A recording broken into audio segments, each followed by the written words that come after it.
Hello. अभी ये part first के सभी स्टूडेंट्स को गुड इवनिंग, मेरा प्यार भरा नमस्कार। विद्यार्थियों, बच्चों मैंने आपको पहले एक लेक्चर डिस्कस किया था, बेसिक इकोनॉमिक प्रॉब्लम्स, मूलभूत आर्थिक समस्याएं, जिसके बारे में मैंने आपको थोड़ा संक्षिप्त में परिचय दिया था। उसके बारे में थोड़ा बहुत हमने मनन और विवेचन किया था।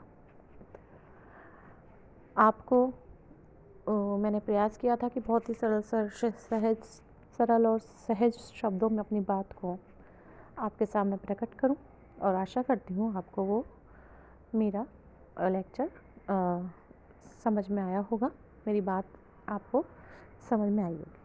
बच्चों, उसी कड़ी में हम आगे बढ़ते हैं और अब हम डिस्कस करते हैं कि आर्थिक समस्या क्या है। जैसे मैंने कि आपसे डिस्कस किया था कि जो आर्थिक समस्या है, बेसिकली आर्थिक समस्या किस चीज़ से रिलेटेड है? कमी से।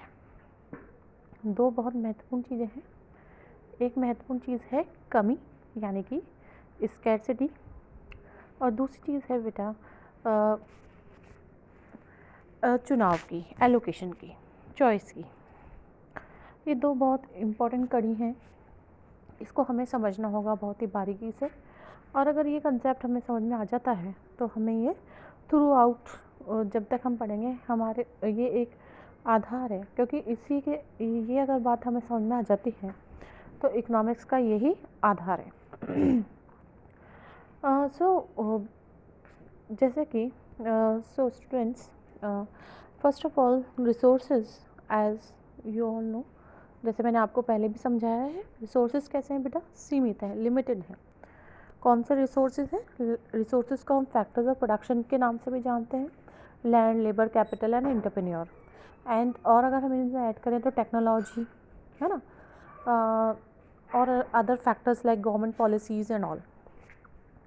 तो बेटा ये जो हमारे साधन होते हैं ये कैसे होते हैं? ये सीमित होते हैं, है ना। इसे हम जैसे जैसे हमारी डिज़ायर्स बढ़ती हैं या हमारी इच्छाएं बढ़ती हैं या जैसे जैसे हमारी पॉपुलेशन बढ़ती है, ये वो साधन होते हैं जो नहीं बढ़ पाते हैं। ये जो एक बार फिक्स्ड हैं वो फिक्स्ड ही हैं।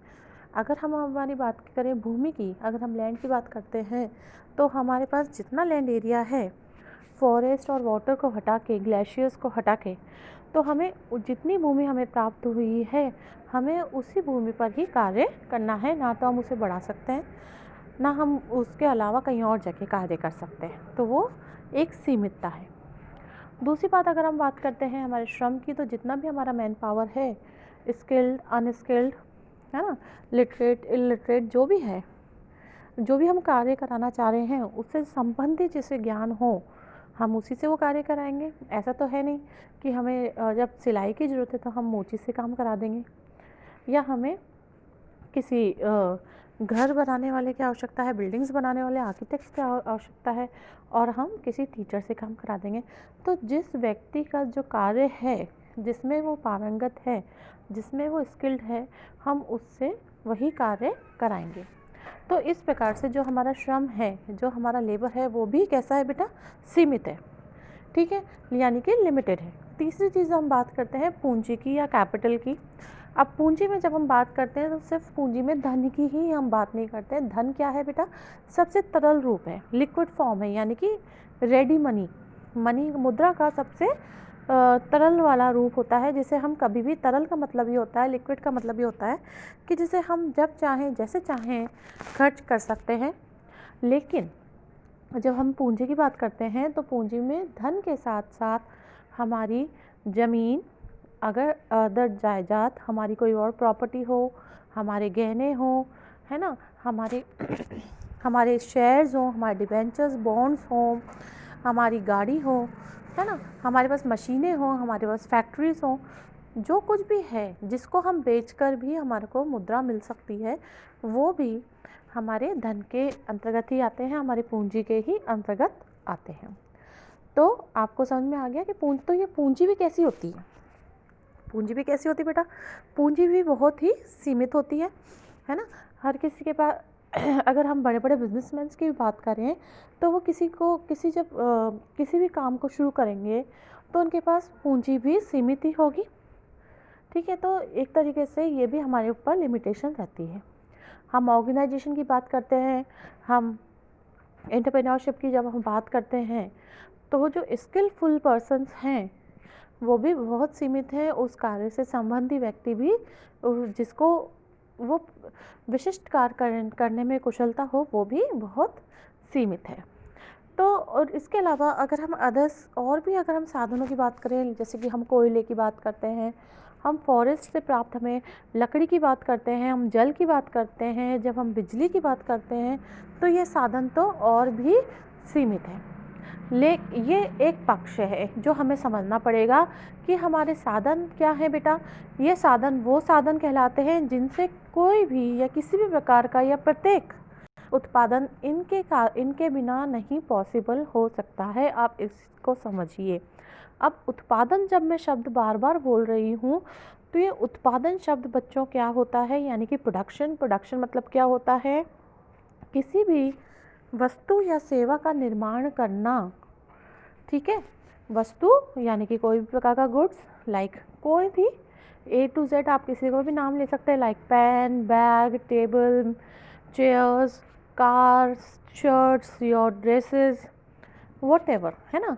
और सर्विसेज यानी सेवाएं, कोई भी प्रकार की सेवाएं, जैसे टीचिंग, मेडिकल, पुलिस, है ना, बैंकिंग, इंश्योरेंस, नर्सेस, है ना, जिस भी प्रकार की जो भी सेवाएं दे रहे हैं ये सब।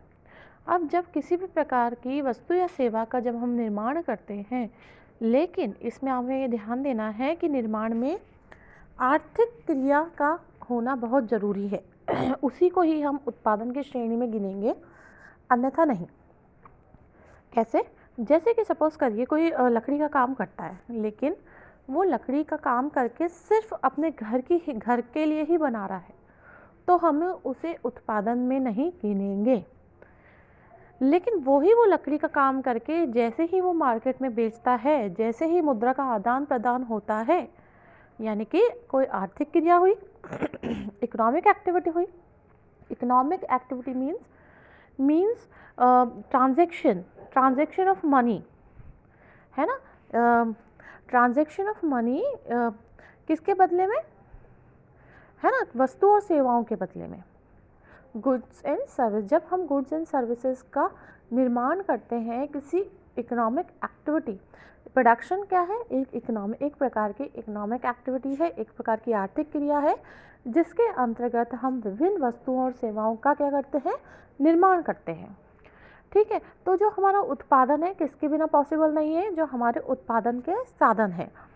उत्पादन के साधन जो है मोटे तौर पे हम 4 चीज़ों को मानते हैं, लैंड, लेबर, कैपिटल और एंटरप्रेन्योर, भूमि, श्रम, पूंजी और संगठन। ठीक है, अंडरस्टूड। ठीक है, यहाँ तक हमने एक पक्ष को अभी समझा है। दूसरा पक्ष क्या है बेटा, मानव, ह्यूमन, है ना, जो हम हैं। और हमारा नेचर कैसा है, हमारा नेचर ऐसा है कि हमारा नेचर प्रतिपल बदलता है, प्रत्येक क्षण हमारा नेचर बदलता है। हमारी जो इच्छाएं हैं, हमारी जो वांट्स हैं, वो हर क्षण बदलती रहती हैं। सपोज़ करिए अगर आपने एक क्षण किसी भी वस्तु या सेवा की इच्छा करते हैं, डिज़ायर करते हैं, तो वो चीज़ आपकी पूरी होती है, वैसे ही अगले क्षण आपकी किसी और वस्तु या सेवा की इच्छा प्रदत्त हो जाती है। ऐसा होता है ना। क्यों? क्योंकि ये ह्यूमन बिहेवियर है, ये कोई स्पेसिफिक प्रॉब्लम नहीं है, this is called human behaviour. और जो हमारी इकोनॉमिक्स है बेटा, इकोनॉमिक्स किसके ऊपर आधारित है, ह्यूमन बिहेवियर के ऊपर। हमारे जितने भी कंसेप्ट्स हैं, जितनी भी हमारी अवधारणाएं हैं, हमने किसके ऊपर आधारित है, मानव के व्यवहार के ऊपर। ठीक है, वो ह्यूमन बिहेवियर है। और ह्यूमन बिहेवियर कैसा होता है, जो कि हर एक क्षण में बदलता रहता है। तो जब मैं आपको बात समझा रही हूँ कि जो ह्यूमन डिज़ायर्स हैं, ह्यूमन वांट्स हैं, वो हर क्षण बदलती रहती हैं। एक उसकी इच्छा पूरी होती है और उसी क्षण उसकी दूसरी किसी वस्तु या सेवा के लिए इच्छा उत्पन्न हो जाती है ना। लेकिन इन असीमित इच्छाओं के लिए एक व्यक्ति तो है नहीं, पूरे विश्व में कितने लाखों करोड़ों व्यक्ति हैं, अगर उनकी प्रत्येक इच्छा पूरी करने लग जाए तो क्या होगा, हमारे साधन खत्म हो जाएंगे। हो ही नहीं सकती, ये एक इम्पॉसिबल बात है ना।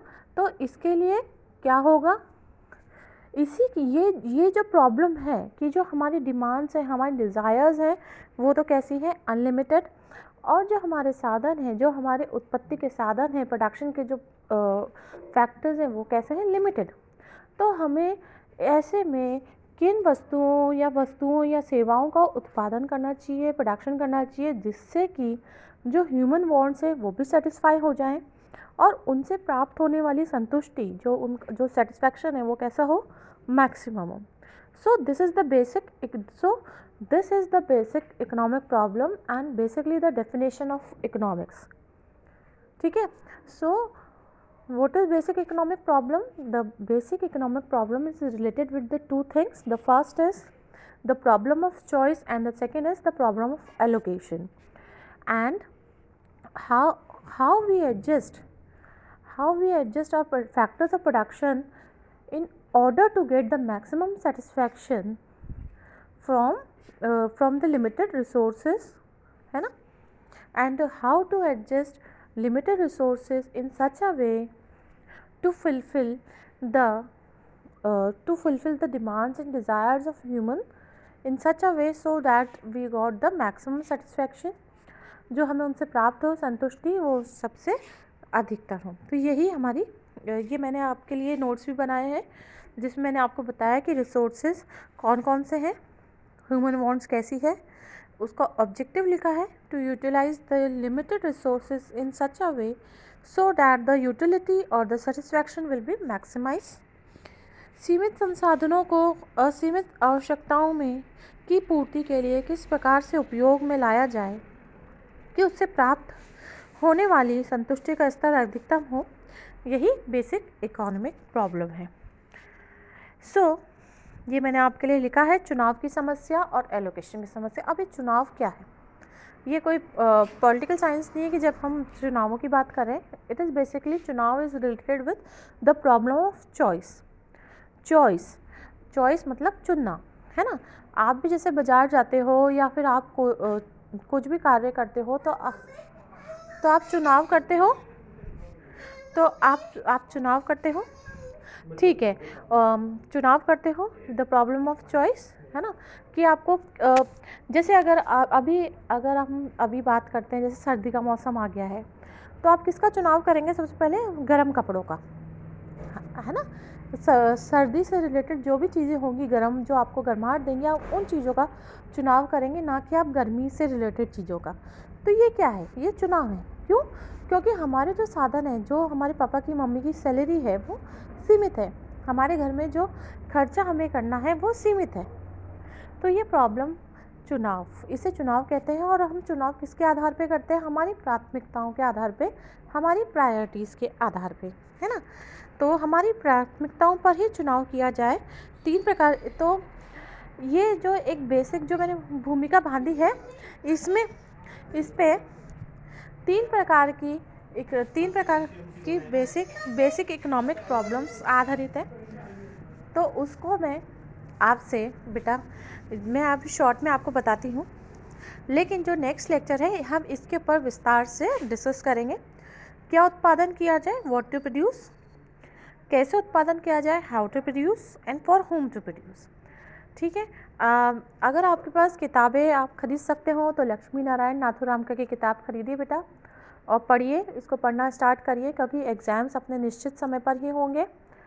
और जो मेरा लेक्चर है आप सुनिए, इसको समझिए, और जो नेक्स्ट लेक्चर है मैं आपको डालूँगी कल सुबह, तो हम इन तीनों चीज़ों को डिस्कस करेंगे विस्तार से। Okay, thank you.